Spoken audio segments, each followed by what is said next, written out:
This is the true attire of Maasai that I was given as a welcome when I went there to Kenya and Tanzania. And if you think that I don't look like Maasai, or maybe there is something that... How is that? So now, officially, I want to bring the greetings from Maasai land to all the people in Penrith Church. Would you like to return the greetings to Maasai land? All the hands? Thank you very much. I will pass it on, and I'm sure some of them will see the YouTube. So they will be there with us. Anyway, I will take all of this because that would be disturbing me in my preaching. It would make me a little bit hot. So, yes, we totally enjoyed the time there, and it was a blessing for us. We thought we will be blessing to others, but how much we were blessed, how our hearts were touched. We didn't return the same people. None of us. Every time we go, anywhere we go. It's becoming more difficult to preach, because your pictures are flashing across your screen, in your mind. But it's great that we are celebrating. We've got Easter. Some of people are celebrating today. Not today. Yesterday and tomorrow.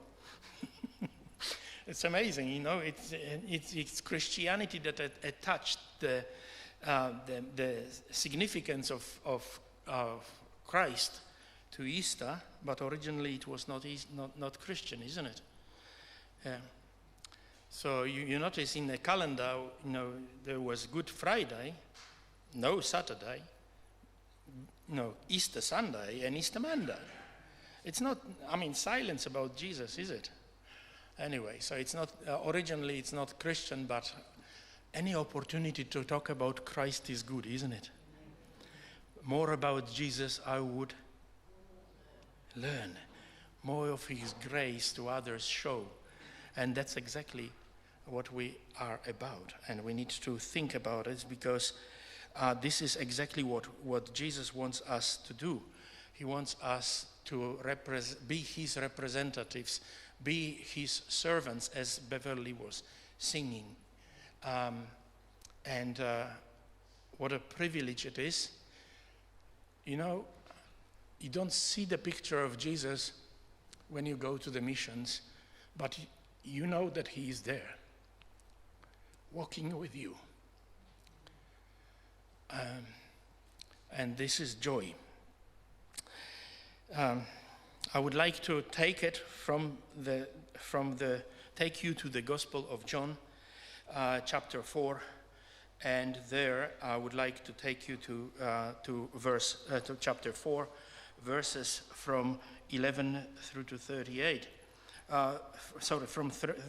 From verses 31 through to 38, and we read these words. Because when we are thinking of even about the Easter, there was Easter, there was Jesus who rised up. We need to ask ourselves, so what? True? And I see few surprised frowns, but we need to ask ourselves, so what that Jesus raised? The question that I have following is, what did it do to me?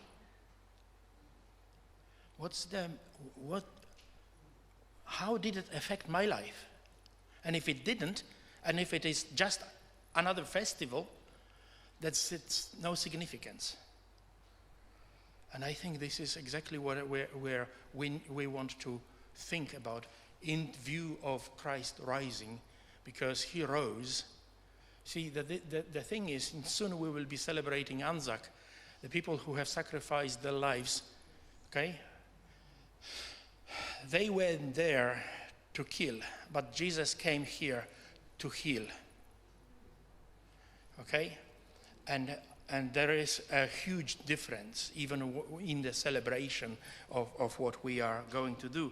And that's why I'm taking you to Gospel of John, chapter 4, verses 31. We are reading these words. In the meantime, his disciples urged him, saying, "Rabbi, eat." But he said to them, "I have food to eat, of which you do not know." Therefore the disciples said to one another, "Has anyone brought him anything to eat?" Jesus said to them, "My food is to do the will of him who sent me, and to finish his work. Do you not say there is still 4 months, and then comes the harvest? Behold, I say to you, lift up your eyes and look at the fields, for they are already white for harvest. And he who reaps receives wages and gathers fruit for eternal life. And both he who sows and he who reaps may rejoice together. For in this the saying is true, one sows, another reaps. I sent you to reap that for which you have not labored. Others have labored, and you have entered into their labors." You know where it is coming from. You know where the passage is coming from. You can look at the previous texts. Jesus came to the well of Jacob's well, and the disciples went to get some taka to the city. And in the meantime, he met with this woman. And they are coming back with the takeaways, and and they are trying to encourage him, and he is sort of not interested in the food. If you notice, in that context, the area where he was resistant to the truth, or to the truth that Jewish nation had in possession. They were the custodians of the gospel. They were the custodians of good news that was supposed to be shining everywhere. They were supposed to be the servants of the master. They were supposed to be the witnesses of the glory of God. And what happened? They were looking down at people around, and they said, well, they're not worthy, they're not worthy. Okay, and that's how they were looking at Samaritans. And that's why, when they came there, they didn't see any potential there in that area. But Jesus is looking at the area, and he says, the harvest is ready. It's depending how you look. If you're looking like a builder, maybe it's not ready because there needs to be foundations. Probably Jesus was talking, when Jesus was talking these words, the fields were just green, because he says probably there is about 4 or 5 months to the harvest. That's the time that when you sow your crops. And when it was still green, Jesus saying the harvest is getting ready. Of course it is. When the job is started, it's only about to finish. That is one of the Polish sayings, when you started the job, it's nothing more just to finish. Wherever it is, maybe it is just 5 minutes of work, but the job is started, and the plants have started growing, greening in the fields, and Jesus, harvest is coming up. Wake up, open your eyes. The job is to be started. Jesus is basically telling them that they cannot afford looking at the crops, looking at the people, and thinking that they are good for nothing. Because from their point of view, they're not ready. Jesus is wants to encourage them. Jesus tells them that I've got food of which you don't know. Amazing. If you are a husbandman, if you're into husbandry, you will understand that when the harvest is coming, the stomach is not important. You look for opportunities to harvest.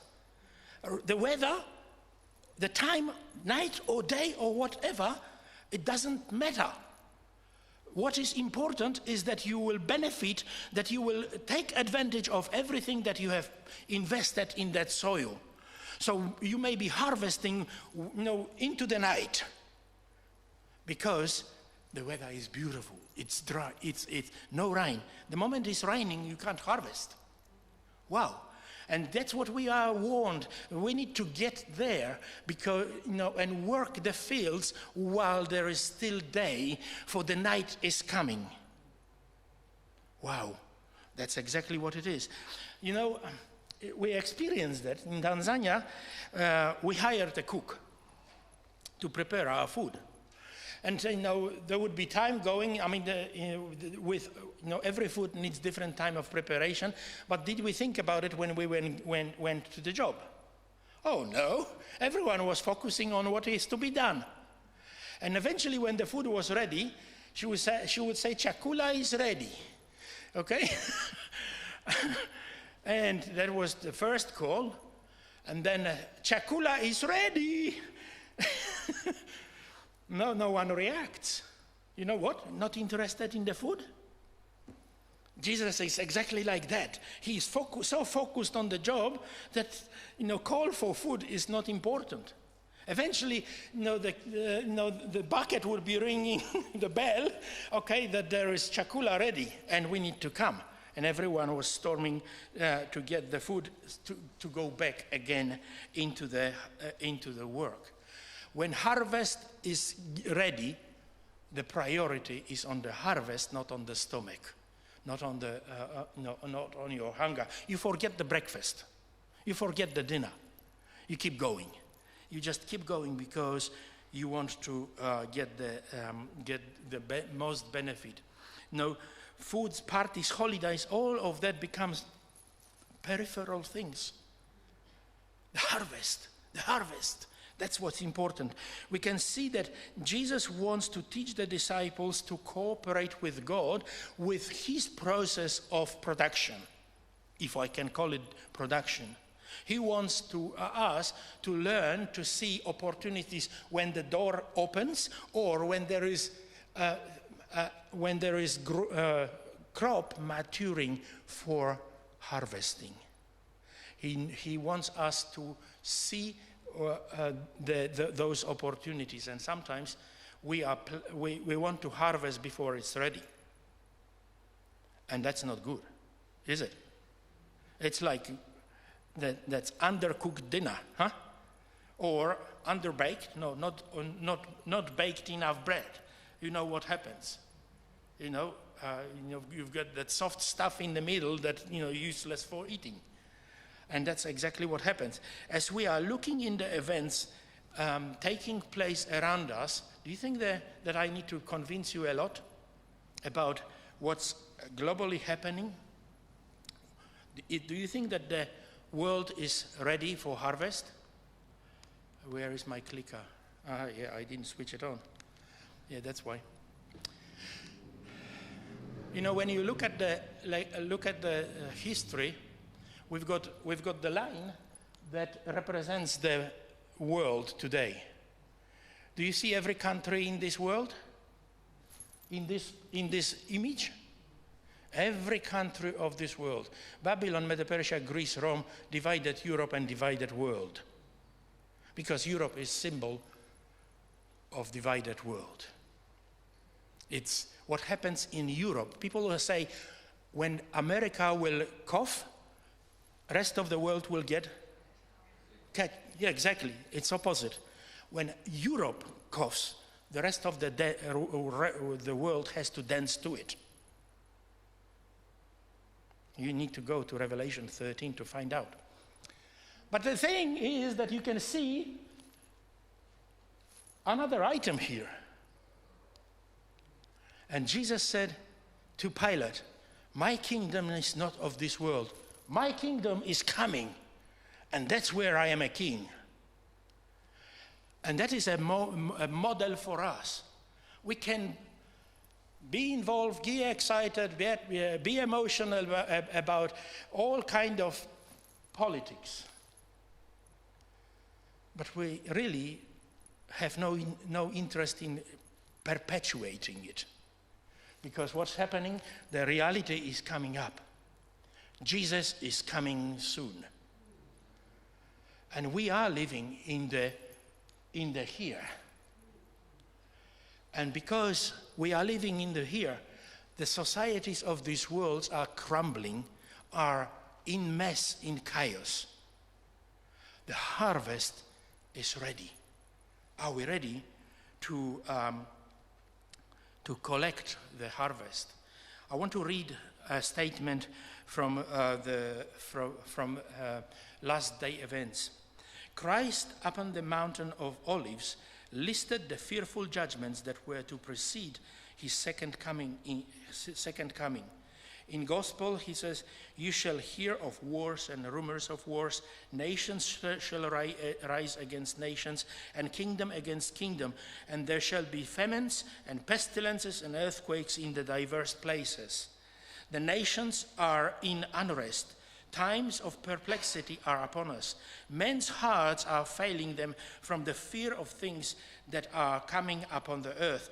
But those who believe in God will hear his voice and he'll hear voice and admit storm, saying, it is, be not afraid." God says those who believe in God will hear his voice and admit the storm, saying, it is, don't be afraid. When we look at the world, we know that we have departed. Very early in Christianity, the church has mixed up with politics, and that was a big mistake. Because what happens when this union takes place? Whose priorities are, whose principles or whose interests are in priority? Because something is legal and something is not legal, and that's exactly how it was. The priorities of the gospel have become secondary to the priorities of the state, because the emperor was dictating what was happening. So principles and values of the church have been corrupted. And it's corrupted until today. And we see the results of corrupted religion all around the world, in no matter which religion we are looking into. Is the harvest ready? We see broken lives. It is because of the corruption that we can see. That's the result. But gospel is to be preached. We are told, we were given the message. Jesus did not tell us about these things to scare us. He didn't tell us that in order to corner us into accepting him or cooperating with him. The prophecies of God were sent through various people, and they were not scare tactics. They were there to be delivered because they were expression of God's love and care. And decades and centuries, Christians were keeping that light going. When the corruption took place, not everyone was happy with it. Not everyone was rejoicing about that union. There were people who eventually started raising their voices. The Holy Spirit was at work in all those times, and he moved Waldensians, he moved Wycliffe, he moved Huss, he moved Luther, he moved Jerome, he moved Calvin, Latimer, and Wesley, and Miller. And all these things, each one of them received specific message to deliver to the rest of the world, to bring light back on the candlestick. That's how it was happening, and we've got the responsibility to carry on the light to the end. We are told that we are a Laodicean church. There is no other church after Laodicea. We are the last church as Christians, because God has Christians who are sincere Christians in every denomination, in every religion. How does he know? Because when he will see character reflected, his character reflected in that individual, no matter whether they are coming from Hindu, they will wake up and they will say, hey, everything that I was doing so far is rubbish. I follow Jesus. That's what we were talking about in Bali. He impressed these people, and God impressed specific message to everyone before us, and he impressed a specific message to us. And he told us what? Then I saw another angel flying in the midst of heaven, having an everlasting gospel to preach to every tribe, tongue, and people. What was the message? Fear God and give glory to who? To him. And worship him who has made heaven and earth and the springs of waters. This is the time where we need to focus on worshiping the Creator. There are plenty of gods that are man-made, but there is only one Creator. Last Sabbath I highlighted that in the Sabbath school lesson, that even Quran recognizes that God who cannot create anything is not even God. He is crafted himself. So worship Creator. That's why we've got creation ministries coming to this church to rise up again to that message before our young people, because they are bamboozled by the evolutionism. There is no God.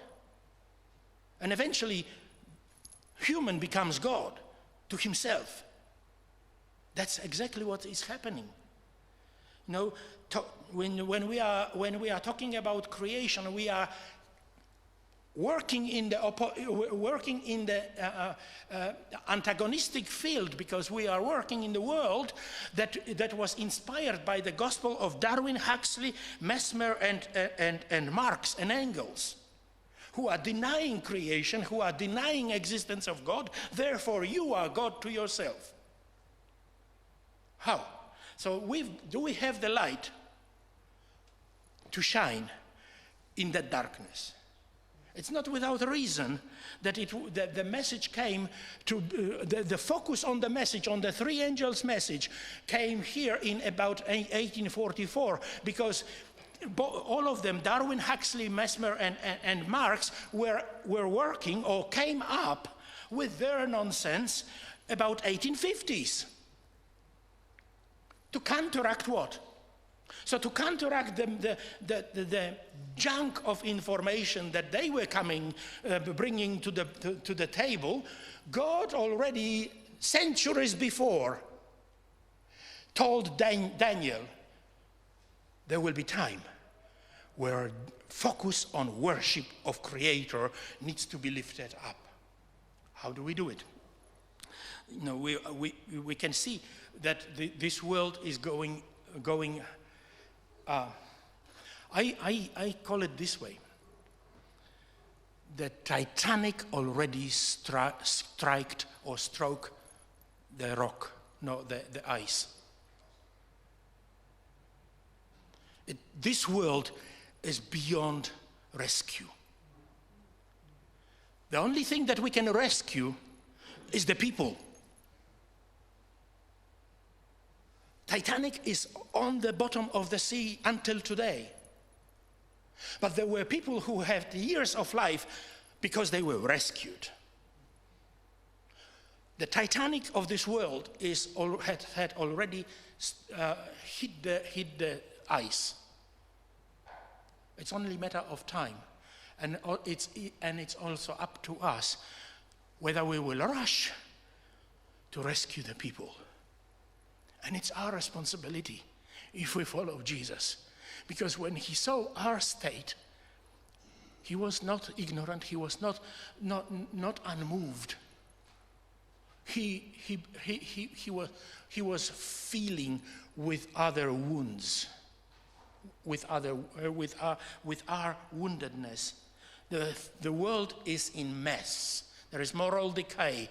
There is hunger. There are earthquakes. You've heard the most recent one in Myanmar, Taiwan, Peru, Chile at the same day.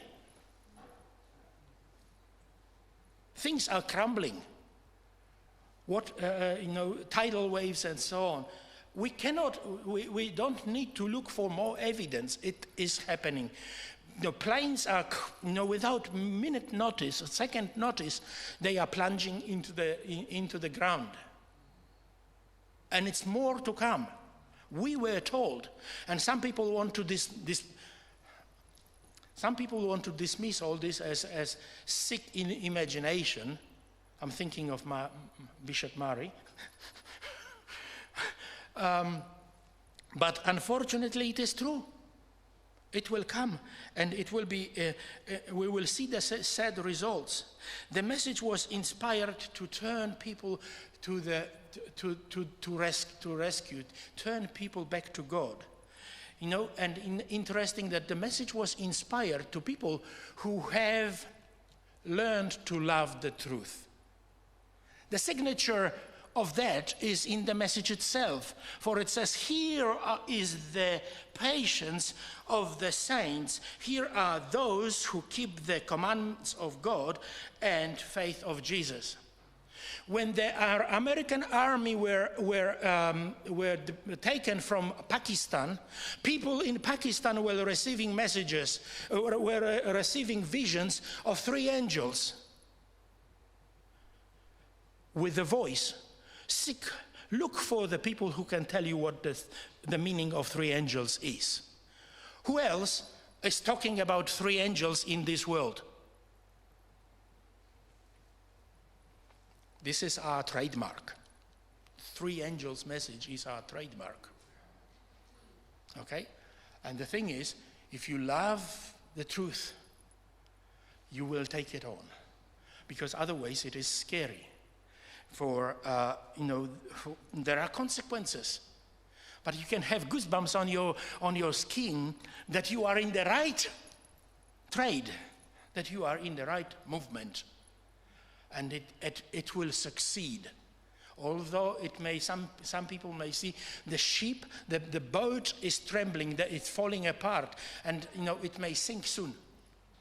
But we've got a mighty captain at the helm, and he will bring it safely. He will bring it safely into the harbor. Do you feel like stepping into responsibility? There were times where we could look at things differently, but things are becoming more urgent. We have the job to do. Jesus had the job to do. I want to read another statement from Christian Service. Interesting.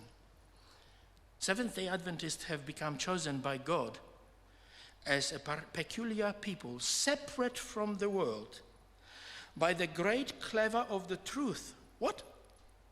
Truth. Those who love the truth. Okay? By the sacred great clever of the truth. He has, you got it there. He has cut them out from the quarry of the world and brought them into connection with himself. He has made them his representatives. He has representatives, has called them to be ambassadors for him in the last work of salvation. We are ambassadors of Jesus in the last work of salvation. That's the burden of responsibility. The greatest wealth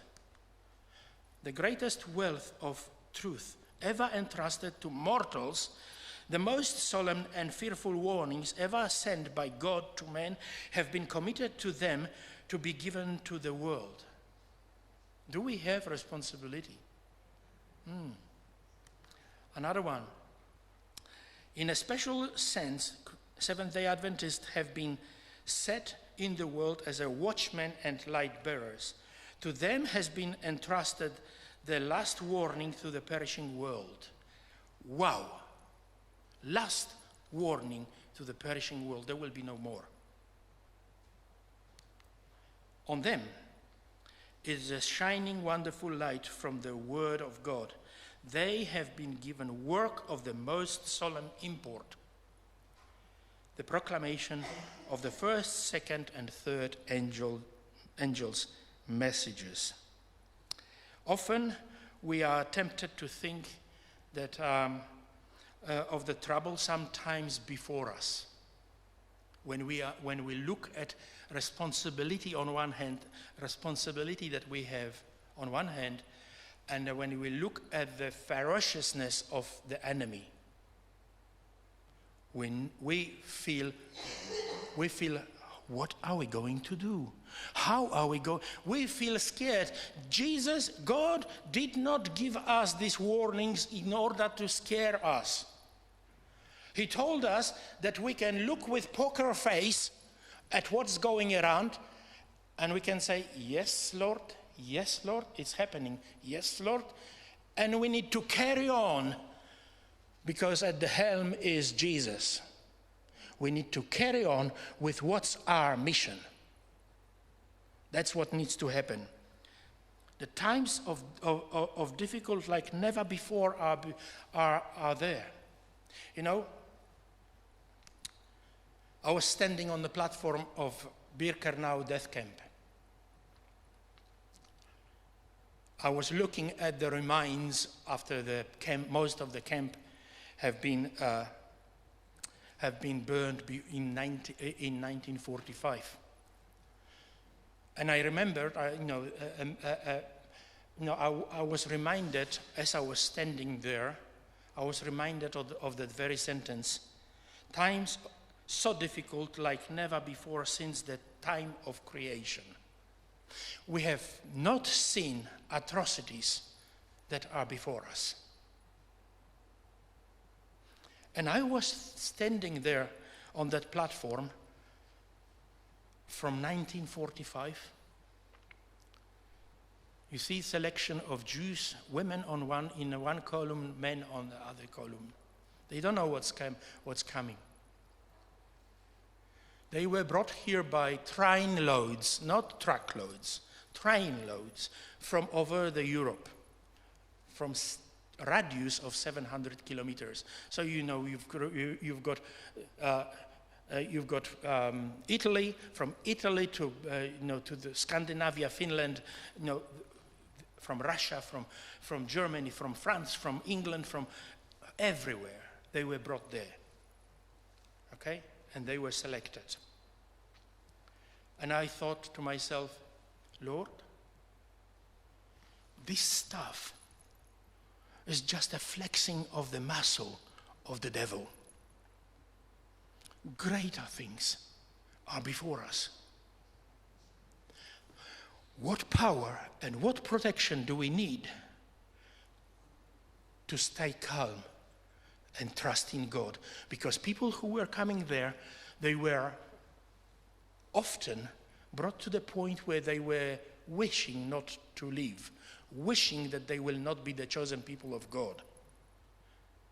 Are we prepared to stand firm for God in those days? How do we prepare?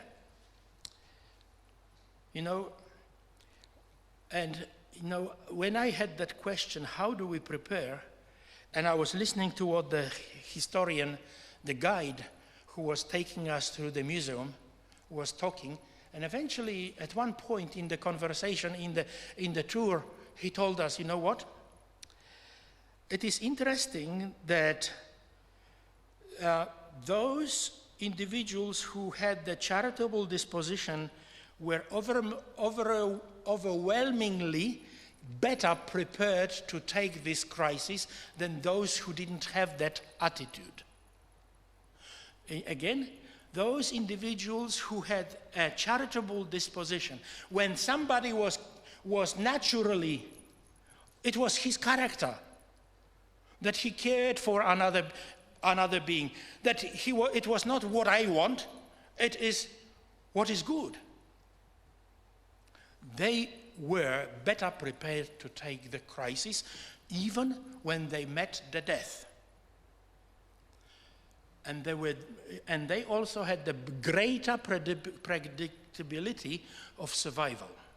People who didn't have that were getting nervous breakdown, they were getting mentally sick, and they were perishing. They were running into the electric wires that were surrounding the camp. Oopsie, I went too far. This is what it is looking today. This is how it is looking today. And this is how it was looking in 1945. Exactly the same barracks. They are looking like this today. You know, the ones that are not burned, they are still standing there. Yeah, I can take you there today, and you will see. The question is, what is the lesson for us? How do we survive?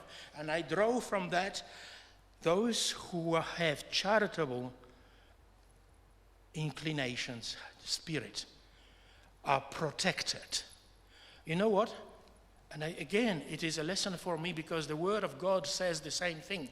Ecclesiastes 11:1 says, "Cast your bread upon the waters," and some people finish the sentence, and after many days they will find it buttered.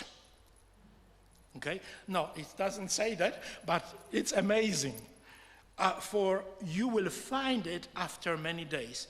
When you will be in need, God will bring a crow with the sandwich in the beak. We get that in the Bible, true.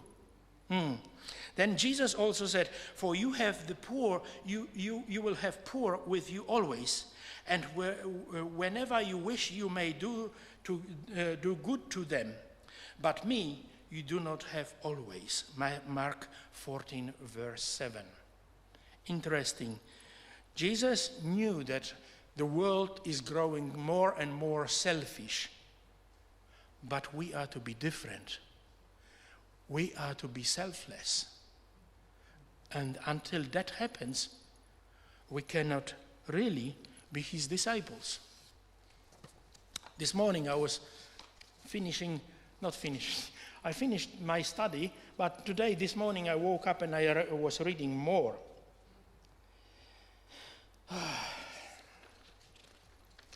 And I come across this sentence. This is why the Lord can do so little. I missed the page. The advancement in Christian experience is characterized by increasing humility as a result of increasing knowledge. Interesting sentence, yeah? When Christ is cherished in the heart, his likeness will be revealed in the life. Humility will reign where pride was once predominant. Submission, meekness, patience will soften down the rugged features of naturally perverse, impetuous disposition. Love to Jesus will be manifested in the love for his people. And who are not his people? For God so loved the world, all of them are his. He will be suffering when he will not have them in the kingdom. That's why Jesus died. Jesus died in order to have them, because he could not suffer the thought not having them. That's the thing. I saw that it is the providence of God that widows and orphans, the blind and deaf and lame persons afflicted in the variety of ways have been placed in the close Christian relationship to his church. It is to prove his people, and you may read that as well. Angels of God are watching to see how we treat these persons who need our sympathy, love, and disinterested benevolence. Many wonder why their prayers are so lifeless, their faith so feeble and wavering, their Christian experience so dark and uncertain. Have we not fasted, they say, and walked mournfully before the Lord of hosts? In the 58th chapter of Isaiah, Christ has shown how this condition of things may be changed. verse 6 and 7. This is the recipe that Christ has prescribed for the faint-hearted, doubting, trembling soul. Let the scornful ones who walk mournfully before the Lord arise and help someone who needs help. And then you get power. Then you get strength. Let's see how we can help somebody, and we flex our muscle of survival for the future. So what is our job? Let's go back to the opening text. The Samaritan woman could keep the good news to herself. True? She could just enjoy time spending with Jesus, praising him for what he revealed to her. That's what we easily do. We praise God for what he has shown us. That's not what she did. When she learned the message, she became messenger. Not easy, because she was going back to those who knew who she was. Perfect, who she was, because from the moment that she met Jesus, she became somebody else. She became a new creation. And she was therefore a messenger. You know what? I've got a website. You can photograph that. This is a sermon of 34-year-old pastor's kid in Jindabyne this year, a couple of days ago. You need to see that. And if you've got children who think the church is boring, they need to see this video, see this YouTube. And he said this: sharing the message of Jesus is hard to those who have not met Jesus yet. When you meet Jesus, you look for opportunity to share about him. You want to do it, not just because it's hard, not just you just want. And then he goes on and to say, if you still are scared to share about Jesus, it means that you are not saved yet. Hard words from the child, like my Daniel. They were born the same year. We were neighbors in the seminary in Avondale. His father, my colleague, my classmate, committed suicide. This boy went out of Rio. You need to see that testimony. So, what I'm saying, it is the hard words that he is challenging us, but it shows the power of God in converting, in bringing back the ones who were lost. That gives hope. That gives energy. And that's what drives me to share my income with others. Because that's the only investment that I can do. Everything else will be burned. I encourage you to think about your income or whatever. When you will meet Jesus, you will find it easy to share with him. The commission that Jesus is giving to us is not an easy task, but it will be about God. With the task, he gives us promise to give us power. He said that to disciples, don't go until you receive what? Power from above. And then you start with Jerusalem, go to Judea, then Samaria, and some more area. True? That's exactly how it was. Paul in Ephesians says, be careful then how you live, not as unwise people, but as wise, making the most of the time, because the days are evil. Are they? We say, oh yes, Paul. So do not be foolish, but understand what the will of the Lord is. Now I would like you to listen to the special item.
us His love requite. Renounce at once thy stubborn will. Be saved, oh, tonight. Oh, why not tonight? Why not tonight? Why not tonight? Why not tonight? Wilt thou be saved? Then why not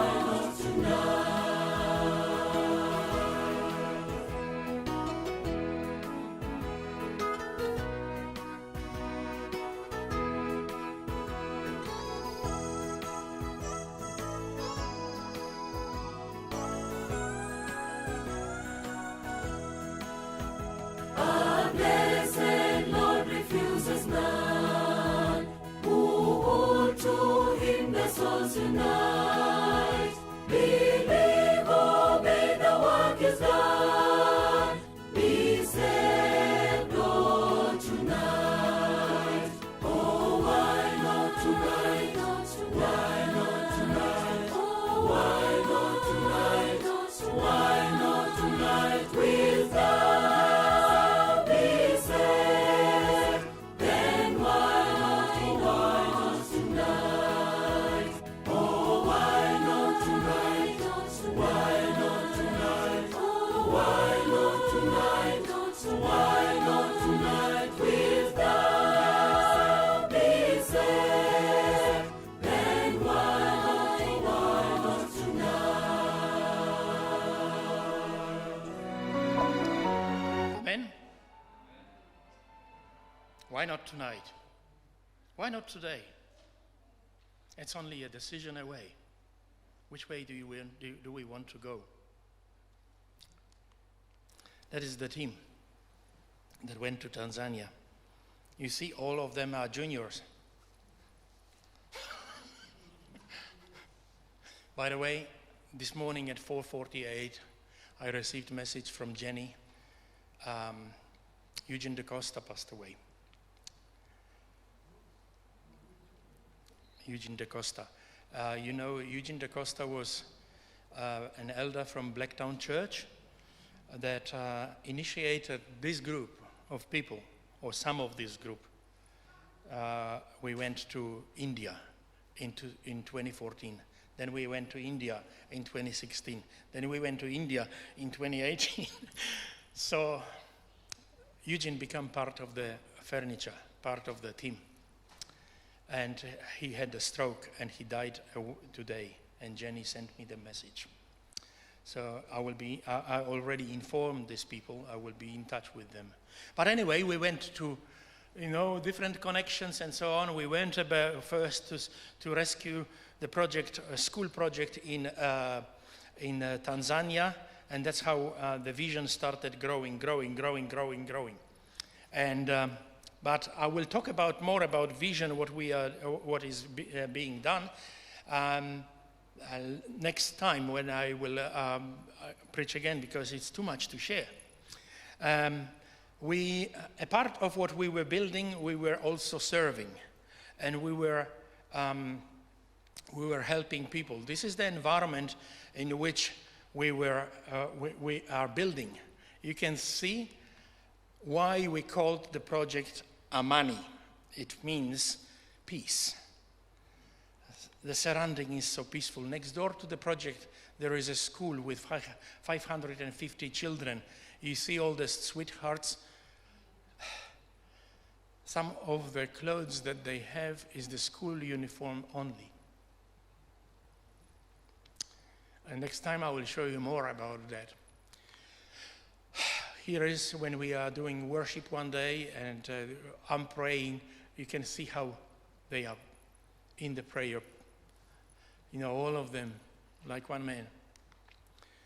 This is the local church that where we went to, on Sabbath. You've got the view from the platform to the back. We are there. Obviously it was poorly structured. There are cracks in the walls, but this is the best that they can. They have church. They are official. They're great and they're grateful. This is another church that is meeting under a tree on Amani building site. The tree is there, and we are worshiping there. I think I'm going into the sermon, so that is the one of the Sabbaths there. And then afternoon we went to another church that is called Matale. The church that 2 years ago it was not an Adventist church. In the village, Matale A, or Matale A. There was 40 people who baptized, and they become one congregation in Matale village of 40 people. The whole village became Adventist. Following that, there was Matale C, because they shared the message with Matale C. And there was already 19 people that were baptized. We sponsored one evangelist who is Bible worker who is working with Matale A and Matale C. And there is baptism preparing again.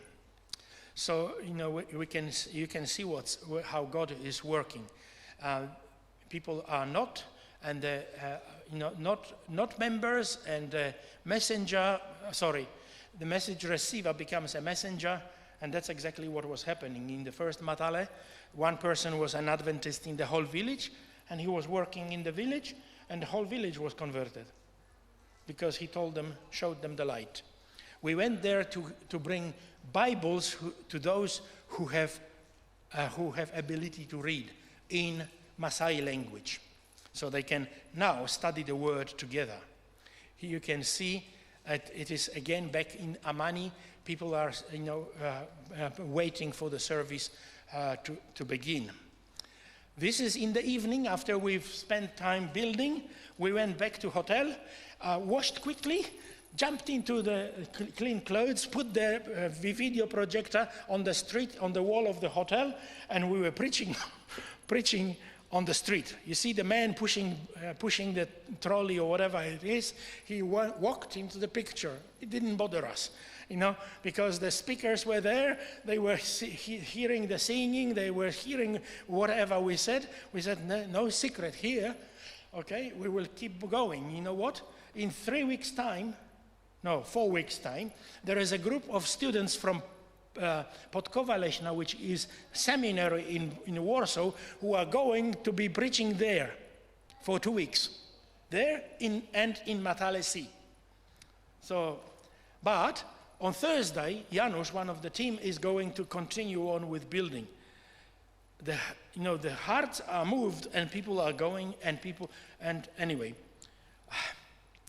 That's my prayer there, and and children are the main spectators, main listeners.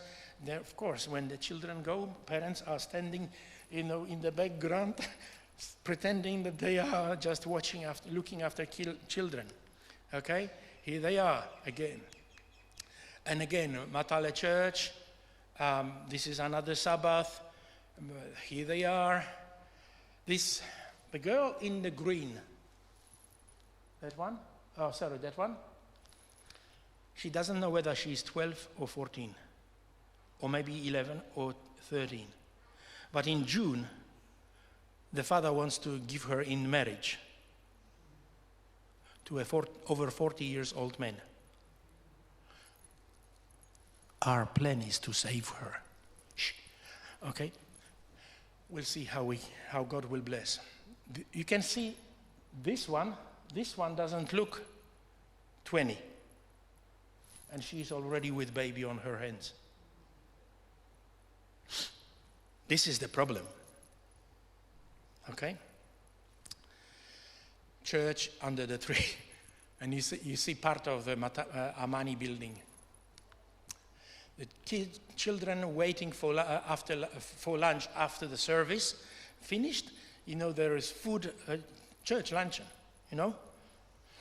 Girls in one line, boys in another line, waiting patiently for their share of food. And then Matale C. The first one was Matale A. This one is Matale C. We brought Bibles and we brought food there. Here they are. You can see every mama has a child. There is preachers in this congregation there. We gave them the word, and there will be more coming. And there is more need. The man in blue is one of our Bible workers. Look at the sweet faces. Can you see Jesus there? And here is their food supplies that we brought in.